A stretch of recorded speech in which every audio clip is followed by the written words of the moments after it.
सभी शिव भक्तों का स्कंद पुराण कथा में स्वागत है।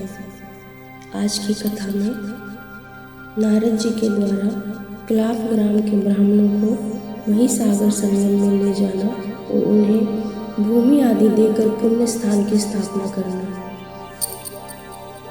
नारद जी कहते हैं, हे अर्जुन, इस प्रकार अपने सभी प्रश्नों का समाधान सुनकर मेरे संपूर्ण शरीर में रोमांच हो आया। तब मैंने अपने स्वरूप को प्रकट करके उन ब्राह्मणों से इस प्रकार कहा, अहो मेरे पिता ब्रह्मा जी धन्य हैं, जिनकी सृष्टि के बालक भी आप जैसे ब्राह्मण शिरोमणि के रूप में विद्यमान हैं। मुझे अपने जन्म का फल प्राप्त हो गया, क्योंकि आप जैसे निष्पाप और उपद्रव शून्य महात्माओं का मैंने दर्शन किया। इतना सुनते ही वे शांतातप आदि ब्राह्मण सहसा उठकर खड़े हो गए और अर्घ्य आदि पूजा सामग्रियों से मेरे स्वागत सत्कार में लग गए। तत्पश्चात साधुजनित वाणी में वे इस प्रकार बोले, हम धन्य हैं, क्योंकि आप साक्षात देव ऋषि नारद यहाँ हम लोगों के समीप पधारे हैं। देव ऋषि, कहाँ से आपका शुभागमन हुआ है और अब आप कहाँ जाने का विचार करते हैं? मुनिश्रेष्ठ, आप इस आश्रम पर पधारने की क्या आवश्यकता पड़ी और यह कार्य आप हमें बताएं। नारद जी बोले, मैं ब्रह्मा जी के आदेश से महिसागर संगम नामक महातीर्थ में ब्राह्मणों को उत्तम स्थान दान करना चाहता हूँ। इसके लिए आप लोग मुझे आज्ञा दें। मेरे ऐसा कहने पर शांतातप ने ब्राह्मणों की ओर दृष्टि डालकर यूँ कहना आरंभ किया, नारद जी, यह सत्य है कि भारतवर्ष देवताओं के लिए भी दुर्लभ है, उसमें भी महिसागर संगम के विषय में तो क्या कहना, जहाँ स्नान करने वाला पुरुष संपूर्ण महातीर्थों में स्नान करने का फल प्राप्त कर लेता है। आपके प्रस्ताव में एक ही महान दोष है, जिसे हम लोग निरंतर डरते रहते हैं। वहाँ बहुत से निर्दयी और दुस्साहसपूर्ण कर्म करने वाले चोर हैं, जो हमारे जैसे तपस्वियों का धन हर लेते हैं। स्पर्श वर्णों में जो 16वां और 21वां अक्षर है, वही हमारा धन है। उस धन से हीन हो जाने पर हमारा जन्म कैसा निरर्थक हो जाएगा। हम चोरों के हाथ में ना पड़े, यही हमारी अभिलाषा है। अर्जुन ने पूछा, ब्राह्मण, वे चोर कौन से हैं और कौन सा धन वो हर लेते हैं? नारद जी ने कहा, कुंती नंदन, काम और क्रोध आदि दोनों चोर हैं और तब ही उनका ब्राह्मणों का धन है, जिसके अपहरण के भय से उन्होंने मुझको वैसी बात कही थी। तब हारित मुनि बोले, कौन अपनी मूढ़ बुद्धि के कारण महिसागर संगम तीर्थ का त्याग करेगा, जहाँ स्वर्ग और मोक्ष हाथ में ही रहते हैं। हमारे हृदय में भगवान उमानाथ का निवास है। वे दृढ़तापूर्वक हमारा पालन करते हैं। उनके रहते हुए वहाँ चोरों का भय हमारा क्या कर लेगा? नारद जी, आपके कहने से मैं वहाँ चलूँगा। मेरे परिवार में 26,000 ब्राह्मण हैं। वे सब के सब अध्ययन, अध्यापन आदि 6 कर्मों में तत्पर, बाहर भीतर से शुद्ध तथा लोभ और दंभ से रहित हैं।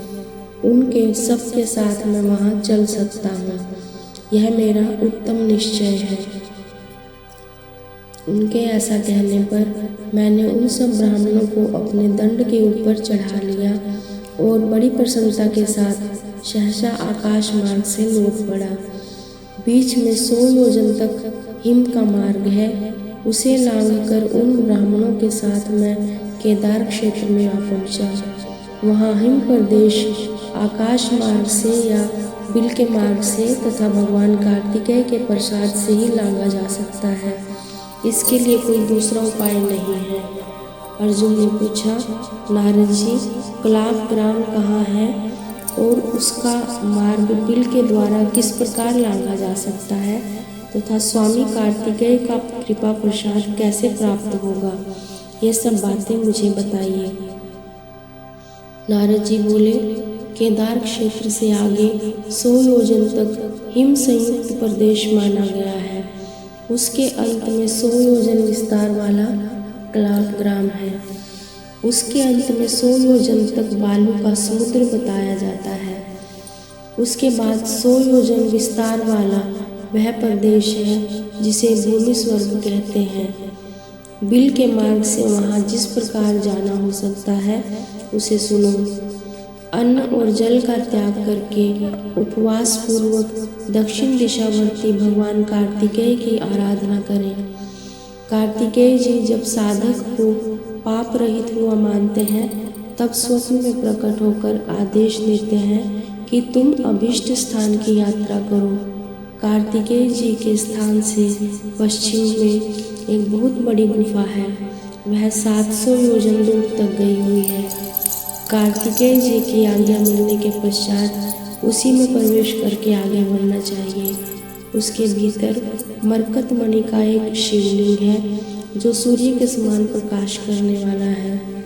उस शिवलिंग के आगे अत्यंत स्वच्छ स्वर्ण रंग की मिट्टी मिलती है। वहाँ शिवलिंग को नमस्कार करके तथा उस पीली मिट्टी को हाथ में लेकर स्तंभ तीर्थ में आना चाहिए। वहाँ भगवान कुमार तथा वारा देव की आराधना करके आधी रात होने पर कुएं से जल निकालना चाहिए। उस जल और मिट्टी से दोनों आँखों में अंजन करना चाहिए। साथ ही संपूर्ण शरीर में भी उस जल और मिट्टी का उपटन लगाना चाहिए। उस उपटन के प्रभाव से कदाचित 60 कदम चलने पर उसे एक सुंदर बिल दिखाई देता है। तदंतर उस बिल के भीतर होकर यह यात्रा करें। यहाँ कारिश नाम के बड़े भयंकर कीड़े होते हैं, परंतु उस उपटन के प्रभाव से साधक को डसते नहीं हैं।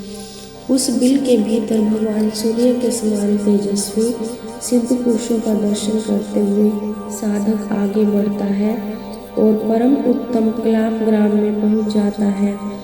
वहाँ के मनुष्यों की आयु 4000 वर्ष की बतलाई गई है। यहाँ सब लोग फलों का ही भोजन करते हैं।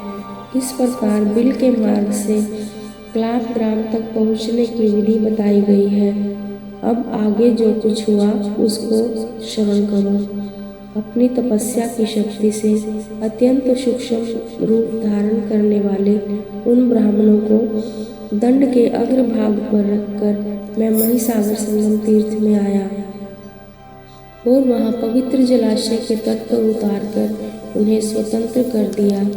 फिर उन श्रेष्ठ ब्राह्मणों के साथ मैंने संपूर्ण दोषों को दग्ध करके दावानल सदृश महिसागर संगम तीर्थ में स्नान किया और देवताओं तथा पितरों का तर्पण करके परम उत्तम गायत्री मंत्र का जाप करते हुए हम सब लोग संगम के समीप बैठ गए। हृदय में भगवान विष्णु का ध्यान करते हुए भगवान सूर्य की ओर देखते रहे। इसी समय इंद्र आदि देवता, सूर्य आदि संपूर्ण ग्रह, लोकपाल, 8 देव जातियाँ, गंधर्व तथा अप्सराओं के समूह वे सब वहाँ आ पहुँचे। तदंतर महामुनि कपिल जी भी वहाँ आए और नारद जी से इस प्रकार बोले, देवऋषि, मुझे 8000 ब्राह्मण दीजिए। क्लाप ग्राम निवासी इन ब्राह्मणों को मैं भूमि दान करूँगा, आप इसकी व्यवस्था करें। तब मैंने उनसे प्रतिज्ञा पूर्वक कहा, महामुनि, ऐसा ही हो। आप भी यहाँ उत्तम कपिल स्थान का निर्माण करें। श्राद्ध में अथवा श्राद्ध उपयोगी समय प्राप्त होने पर जिसके आश्रम में आया हुआ अतिथि विमुख लौट जाता है, उसका सब सत्कर्म निष्फल हो जाता है। जो अतिथि का पूजन स्वागत सत्कार नहीं करता वह रौरव नरक में जाता है। जिसके द्वारा अतिथि का पूजन होता है वह संपूर्ण देवताओं के द्वारा स्वयं भी पूजित होता है। इसलिए उस तीर्थ में दान और यज्ञ के द्वारा मैंने कपिल मुनि को भोजन कराया। तब मैंने श्रीमान हारित मुनि को उनका चरण पखारने के लिए बुलाया। तब मैंने ब्राह्मणों से कहा, पूर्व काल की बात है, महर्षि अंगिरा के कुल में एक प्रसिद्ध ब्राह्मण हुए थे। वे महान विद्वान थे, परंतु प्रत्येक कार्य में अधिक विलंब किया करते थे। उनके पिता का नाम महर्षि गौतम था। वे यह सब कार्य भली भांति सोच विचार कर बहुत देर के बाद प्रारंभ करते थे। उनके द्वारा चिरकाल में कार्य सिद्ध होने के कारण वे जनसाधारण में चिरकाली कहा जाने लगे। एक बार चिरकारी की माता से कोई अपराध हो गया। उससे कुपित होकर उनके अदीर्घदर्शी पिता ने अन्य सब पुत्रों को छोड़कर केवल चिरकारी को आदेश दिया कि तुम अपनी इस माता को मार डालो। उन्होंने बड़ी देर के बाद उत्तर दिया, अच्छा, ऐसा ही करूँगा। परंतु वे तो स्वभाव से ही चिरकारी थे। अपनी चिरकारिता का विचार करके चिरकाल तक इस विषय में सोच विचार करते रहे, मैं पिता की आज्ञा का पालन कैसे करूं, अपनी माता को कैसे मारूं, पिता के आज्ञा पालन रूप धर्म का बहाना लेकर इस मात्र हत्या रूप अधर्म में कैसे डूब जाऊं। माना कि पिताजी की आज्ञा का पालन करना सबसे बड़ा धर्म है, परंतु उसी प्रकार माता की रक्षा करना भी तो मेरा अपना धर्म है। पुत्रत्व सदा परतंत्र है। पुत्र माता और पिता दोनों के अधीन है। स्त्री की, उसमें भी माता की हत्या करके कभी भी कौन सुखी रह सकता है। ऐसे ही पिताजी की अवहेलना करके कौन प्रतिष्ठा प्राप्त कर सकता है। पुत्र के लिए यही उचित है कि पिता की अवहेलना न करे, साथ ही उसके लिए माता की रक्षा करना भी उचित है। शरीर आदि जो देने योग्य वस्तुएं हैं, उन सब को एकमात्र पिता देते हैं।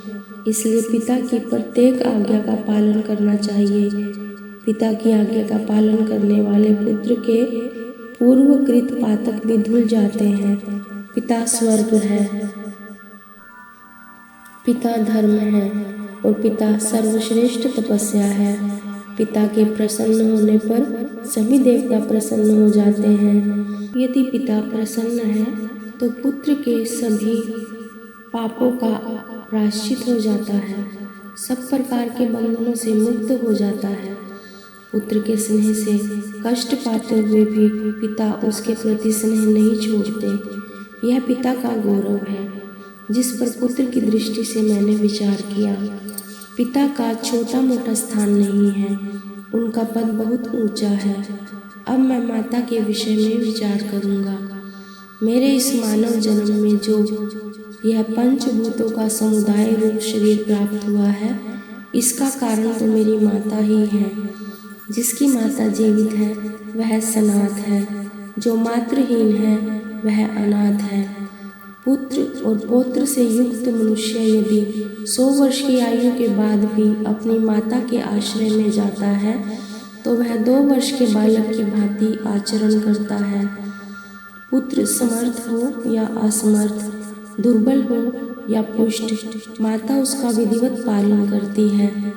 माता के समान कोई तीर्थ नहीं है, माता के समान कोई गति नहीं है, माता के समान कोई रक्षक नहीं है तथा माता के समान कोई प्याऊ नहीं है। माता अपने गर्भ में धारण करने के कारण धात्री है और जन्म देने वाली होने से जननी है।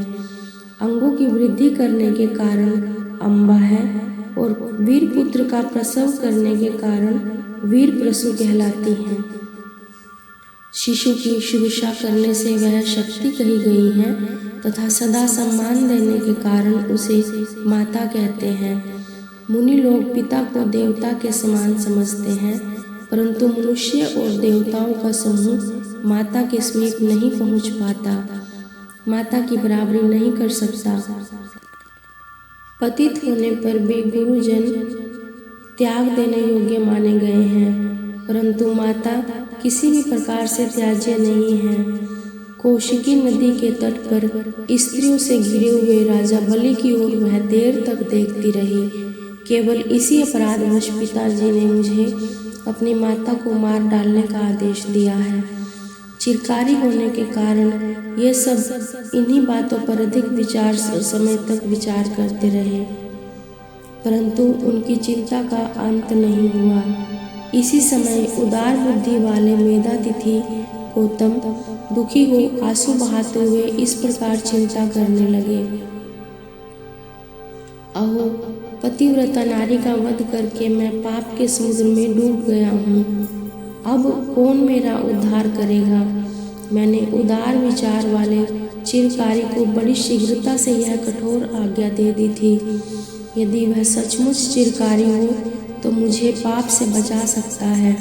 चिरकारी, तुम्हारा कल्याण हो। यदि आज भी अपने नाम के अनुसार तुम चिरकार्य बने रहे तो तभी वास्तव में चिरकार्य हो। बेटा, आज तुम मुझे अपनी माता को तथा मेरे द्वारा उपार्जित तपस्या को बचाओ। चिरकारक, तुम पातक और भय से अपनी भी रक्षा करो। इस प्रकार अत्यंत दुखित हो चिंता करते हुए गौतम मुनि चिरकारी के पास आए।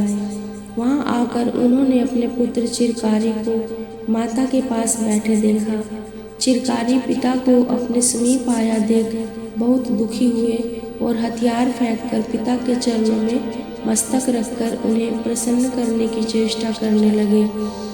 मेधातिथि पुत्र को पृथ्वी पर मस्तक रखकर पड़े देख और अपनी पत्नी को जीवित पाकर बड़े प्रसन्न हुए। जब पुत्र हाथ में हथियार लेकर खड़ा था तब भी माता ने ऐसा नहीं समझा कि यह मुझे मार डालेगा। अब उसे पिता के चरणों में पड़ा देख माता यह विचार करने लगी कि इसने हथियार उठाने की जो चपलता की है उसी को पिता के भय से छिपा रहा है। तदंतर पिता ने बड़ी देर तक पुत्र की ओर देखा, देर तक उसका मस्तक सूंघा, चिरकाल तक उसको दोनों भुजाओं में कसकर छाती से लगाए रखा और अंत में कहा, बेटा, तुम चिरंजीवी रहो। मेधातिथि बहुत देर तक प्रसन्नता में डूबे रहे और फिर पुत्र से इस प्रकार बोले, चिरकारी, तुम्हारा कल्याण हो। तुम्हारी आयु चिरस्थायी हो। सौम्य, तुमने चिरकाल तक विलंब करके जो कार्य किया है उसके कारण मुझे इस समय अधिक समय तक दुखी नहीं होना पड़ा है। तदंतर प्रसिद्ध विद्वान मुनि श्रेष्ठ गौतम ने गाथा गान किया जो इस प्रकार है। चिरकाल तक विचार करके कोई मंत्र न स्थिर करे। स्थिर किए हुए मंत्र परामर्श को चिरकाल के बाद छोड़े। चिरकाल में किसी को मित्र बनाकर उसे चिरकाल तक धारण किए रहना उचित है। राग, दर्प, अभिमान, द्रोह, पाप कर्म और अप्रिय कर्तव्य में चिरकारी करने वाला, विलंब करने वाला प्रशंसा का पात्र है। बंधु, सुहृद, भृत्य और स्त्री वर्ग के अव्यक्त अपराधों में जल्दी से कोई दंड न देकर देर तक विचार करने वाला पुरुष प्रशंसनीय माना गया है। चिरकाल तक धर्मों का सेवन करें, किसी बात की खोज का कार्य चिरकाल तक करते रहें। विद्वान पुरुषों का संग अधिक काल तक करें। इष्ट मित्रों का सेवन अथवा इष्ट देवता की उपासना भी दीर्घ काल तक करें। अपने को चिरकाल तक विनयशील बनाए रखने वाला पुरुष दीर्घ काल तक आदर का पात्र बना रहता है। दूसरा कोई भी यदि धर्मयुक्त वचन कहे तो उसे देर तक सुने और देर तक उसके विषय में प्रश्न करते रहें।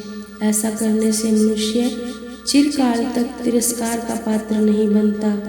पर यदि कोई धर्म का कार्य आ गया हो तो उसके पालन में विलंब नहीं करना चाहिए। शत्रु हाथ में हथियार लेकर आता हो तो उससे आत्मरक्षा करने में भी विलंब नहीं करना चाहिए। यदि कोई सुपात्र व्यक्ति अपने समीप आ गया है तो उसका सम्मान करने या उसे देने में भी विलंब नहीं करना चाहिए। भय से बचने और साधु पुरुषों का स्वागत सत्कार करने में भी देरी नहीं करनी चाहिए। उपयुक्त कार्यों में जो विलंब करता है वह प्रशंसा का पात्र नहीं है। ऐसा कहकर स्त्री और पुत्र के साथ गौतम मुनि शांति को प्राप्त हुए। तदंतर चिरकाल तक तपस्या करके उन्होंने दिव्य लोक प्राप्त किया।